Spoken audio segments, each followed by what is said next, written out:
আমরা দ্বিতীয় স্বাধীনতার পরে অর্থাৎ অগাস্টের 5 তারিখ বিকাল থেকে যে সব স্বাধীনতা বিরোধীরা দেশ থেকে ফালাইয়া গেছে, এর মাঝে বেশিরভাগই ফালাইয়া গেছে। ও বাইদি আমি এখন যে বাইদি যাইরাম আপনারা দেখাই লই এই জায়গাটা, এটা হইছে তামাবিল স্থলবন্দর।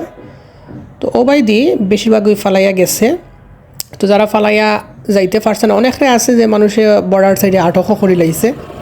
ইবাইদি যাইতে অবশ্যই ভিসা পাসপোর্ট দরকার হইব।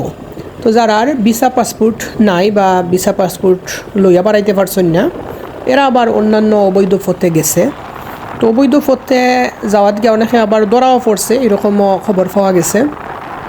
তো আমি এখন যে রোডও আছি, এই রোডটা যে জায়গাত গিয়া শেষ হয়েছে, সামনে একটা গেট আছে, ও গেট পর্যন্ত হয়েছে আমরা বাংলাদেশ, অর্থাৎ একটা হয়েছে আমরা বর্ডার বলতে একটা হচ্ছে তামাবিল বর্ডার, আর ওখান থেকে হয় আমরা তামাবিল স্থলবন্দর।